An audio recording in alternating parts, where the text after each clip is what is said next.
भगवान की भक्ति दो प्रकार से की जा सकती है, एक निराकार और एक साकार। अच्छा, निराकार और साकार क्या है? बहुत लोग निराकार को मानते हैं, साकार को नहीं मानते, मूर्ति पूजा को नहीं मानते, और बहुत लोग केवल मूर्ति पूजा को मानते, निराकार को नहीं मानते। अच्छा, दोनों ही सही है। निराकार हमारा बाप है, साकार है हमारी महतारी। दोनों ही सही है। निराकार पिता है, साकार मां है, और दोनों जरूरी है। बाप भी जरूरी है, मां भी जरूरी है, दोनों आवश्यक है। तो निराकार पिता है और साकार। अच्छा, ऐसे समझो, पानी जब तक बहता है किसी भी आकार में नहीं रहता तो वो निराकार हो जाता। क्या हो जाता? लेकिन निराकार रूपी पानी को साकार बनाना हो तो फ्रिज में रख दो, कुल्फी बन जाएगा। और कुल्फी बना, बड़ी आराम से खाओ, पकड़ लो पानी की। अच्छा, पानी को पकड़ा जा सकता क्या? बोलो हाँ या ना? अरे जम के बोलो। पानी को पकड़ सकते हैं क्या? लेकिन फ्रिज में जमा दो तो बर्फ तो पकड़ सकते हैं। और बर्फ किससे बनती है? पानी से बनती है। उसी प्रकार ये ब्रह्म है, निराकार ब्रह्म जो घट घट में बैठा। रामायण के अनुसार गोस्वामी जी ने लिखा, बिनु पद चले सुने बिनु काना, कर विधि कर्म करे विधि नाना, आनन रहत सकल रस भोगी बिन वाणी, वक्तावर जोगी तन बिनु परस नयन बिनु देखा, ग्रह घ्राण बिनु बास असेखा, अस सब भांति अलौकिक करनी, महिमा जासु जाए नहीं वर्णी। वो ब्रह्म जो घट घट में बैठा, कण कण में बैठा, तुम में समाया, मुझ में समाया, जीव में समाया, चींटी से लेकर के हाथी में समाया, अजगर से लेकर के भगवान सर्वत्र पशु पक्षियों में कण कण में व्याप्त है। पूर्ण परब्रह्म परमात्मा पूरे जगत में व्याप्त है। उस ब्रह्म में हवा में भी है और हवा के बाहर भी है। ब्रह्मांड के समूचे ब्रह्मांड में व्याप्त है। स्पेस के ऊपर भी है, स्पेस के नीचे भी है। पर उस ब्रह्म को पकड़ पाना, हवा को पकड़ पाना बहुत कठिन है। तो बोले क्या किया जाए? बोले हवा को तो नहीं पकड़ सकते पर गुब्बारे में भर सकते हैं। हाँ, हवा को नहीं पकड़ सकते लेकिन हवा का मजा लेने के लिए गुब्बारे में भर सकते हैं। तो जब कभी भक्त निराकार ब्रह्म को नहीं देख पाता, समझ नहीं पाता, तो भगवान कहते कोई बात नहीं पगले, तू हमें नहीं समझ पा रहा, नहीं देख पा रहा, मैं साकार होकर के प्रकट होता। तो वो राम और कृष्ण बन करके प्रकट हो जाए। इसको एक उदाहरण से और समझो। संस्कृत में सीढ़ी को अवतरणिका कहते हैं। क्या कहते हैं? अवतरणिका। सीढ़ी को, सीढ़ी जान गए ना? सीढ़ी को। अच्छा, सीढ़ी अवतरणिका, उसको संस्कृत में क्या कहते हैं? अवतरणिका। अच्छा, सीढ़ी के दो उपयोग हैं, एक ऊपर चढ़ जाओ और दूसरा उतर जाओ। भगवान बैठे छत पे और हम हैं नीचे। तो इन जैसे जो महात्मा होते हैं वो चढ़ जाते हैं तप के बल पर, जप के बल पर, ध्यान के बल पर। लेकिन जो हमारे जैसे उल्लू होते हैं वो नीचे से ही भगवान से कहते हम ना चढ़ पाएंगे, वाइब्रेशन होता है, बीपी लो होता है हमारा, हम ना चढ़ पाएंगे, भजन ना कर पाएंगे, हमारी क्षमता नहीं है। तो भगवान कहते कोई बात नहीं, तुम वहीं से दोनों हाथ उठाकर हमें पुकारो, हम खुद नीचे उतर करके आ जाए। हाँ, कोई बात नहीं, तुम वहीं रहो, भजन करो, हम आ जाएंगे। और याद रखना मेरे पागलों, इस भक्ति को शरणागत भक्ति कहा। क्या कहा? शरणागत। और जिस भक्त के अंदर शरणागत भक्ति है उसे भगवान के पास नहीं जाना पड़ता, भगवान चलकर उसके पास आए। महाराष्ट्र के पुंडलीक भगत माता पिता की सेवा में इतने तल्लीन हो गए कि भगवान के पास गए ही नहीं, बहुत दिन से नहीं गए। जब बहुत दिन से नहीं गए तो एक दिन भगवान ने ही रुक्माई से कहा, रुक्मी मां से, चलो पुंडलीक नहीं आया, हम ही मिलने चल पड़ते हैं।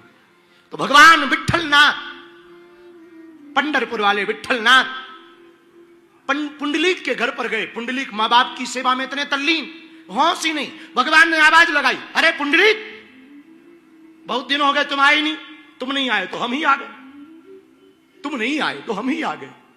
जितनी ललक भक्त के अंदर भगवान के लिए होती, भगवान के अंदर उससे ज्यादा ललक भक्त के लिए होती। तुम नहीं आए तो हम आ गए। पुंडलीक ने कहा हाँ हाँ ठीक है, अच्छे आए, भले आए, भले आए, और अभी ना हमारे माँ बाबूजी की तबीयत ठीक नहीं है, हम उनकी सेवा में व्यस्त हैं। ये लो ईंट, भगवान आए ना तो स्वागत तो होना चाहिए, और अब जा तो नहीं सकते, तो ईंट खिसका दी, इस पर खड़े हो जाओ। हम जैसे ही फ्री होते हैं तो आते हैं, तो भगवान खड़े हो गए उस पर ईंट के ऊपर। रुक्मी माता बोली ये तो गजब का भगत है, ईंट दे रहा है। भगवान बोले जैसा भी है ठीक है, अच्छा है, पर है बहुत प्यारा, अच्छा है, बोला है माँ बाप की सेवा कर रहा है, थोड़ा व्यस्त है, फ्री होगा आएगा। 1 घंटा 2 घंटा दिन भर हो गया। अच्छा इसको याद ही नहीं रहा पुंडलीक को माता पिता की सेवा में कि भगवान भी आ रखे। अब भगवान ज्यादा देर कोई आदमी खड़ा होगा तो कमर दर्द होगी कि नहीं होगी? भगवान ने ऐसे हाथ रख लिए।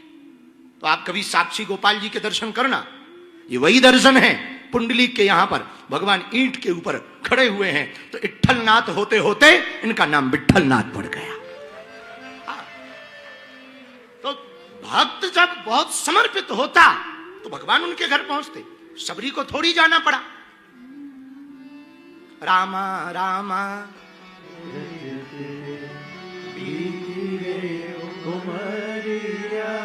रघुकुल नंदन मेरे राघव भिलनी की डगर रामा रामा रटते रटते बीती रे। भगवान सबरी के यहां गए, सबरी भगवान के घर नहीं गई, वो तो शरणागत थी गुरु आज्ञा पर। उसके गुरु ने कहा था मतंग मुनि ने राम आएंगे। क्या कहा था? राम आएंगे, बस इतना गुरु ने कहा और चली गई। सबरी ने लौट के ये नहीं गुरु से पूछा कब आएंगे, बस उसे भरोसा था। गुरु ने कहा राम आएंगे। और परिणाम क्या हुआ? आए। वन में 4 प्रकार के महात्मा रहते थे। हमने कई बार ये बात कही भी और आज फिर से कहते, 4 प्रकार के महात्मा, जलाहारी, फलाहारी, जलाहारी, फलाहारी, दूधाहारी और पवनाहारी। 4 प्रकार के महात्मा। जल पीकर रहने वाले जलाहारी। जलाहारी कहते कि सुनो हम बहुत कठोर तप करते हैं, राम जी यदि बनाएंगे तो सबसे पहले हमारी झोपड़ी में आएंगे। बोले क्यों? बोले हम जलाहारी है, केवल जल पीकर रहते। तो दूसरे बोले रुको चुप रहो, राम जी आएंगे तो तुम्हारे घर नहीं आएंगे, हमारे घर आएंगे। बोले क्यों? बोले तुम तो दूध ही पीते हो, वो भी दिन में 2 बार। हम फलाहारी हैं, 1 फल खाते। तो राम जी बनाएंगे सबसे पहले हमारी झोपड़ी में आएंगे। तीसरे महात्मा बोले चुप रहो, ना जलाहारी के घर आएंगे ना फलाहारी के घर आएंगे, राम जी बनाएंगे तो हमारी झोपड़ी में आएंगे। बोले क्यों? बोले ना हम जलाहारी है ना फलाहारी, हम पयाहारी है, दूध पीते हैं, वो भी 1 टाइम, वो भी गाय का, वेद लक्षणा गाय का, जो राम जी को बहुत प्रिय। तब तक चौथे महात्मा बोले चुप रहो, तीनों के यहां नहीं आएंगे। बोले क्यों?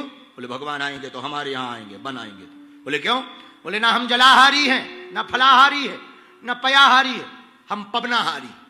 ये पवनाहारी क्या है? बोले हम कुछ खाते ही नहीं, हवा भर खाते, केवल श्वास लेते हैं बस, कुछ खाते पीते ही नहीं। तो भगवान तुम लोगों से ज्यादा हमारी कठोर तप है कि नहीं है? बोले हाँ है। तो बोले बताओ किसके यहां राम जी आएंगे? हमारे यहां आए, हम तो पवनाहारी है। राम जी आ गए वन में। चारों ने अपने अपने बाहर, झोपड़ी के बाहर चौक चंदन लगाया, फूलों को बिछाया।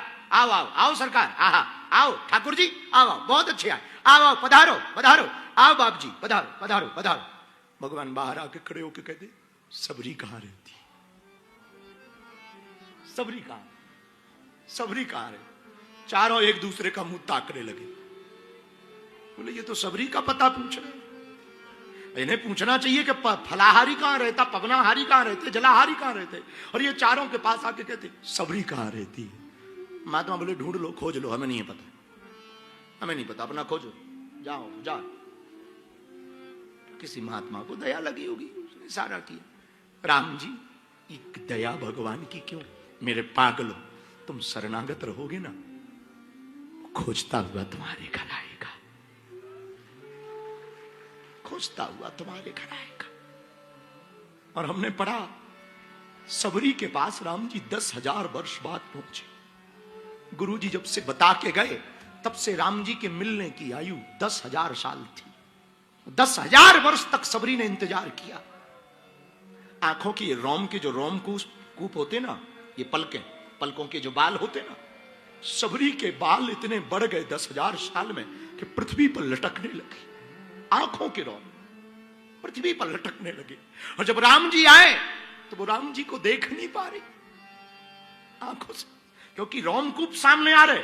तो जब राम जी आए और जब वो नहीं देख पाई तो दोनों हाथों से रोम के बालों को ऊपर करके राम जी को देख रहे, राम जी को देख रहे। पर मेरे पागल, यदि तुम शरणागत भगवान के भगत रहोगे तो तुम्हें राम जी के दर पे नहीं जाना पड़ेगा, राम तुम्हारा घर खोजते खोजते आए।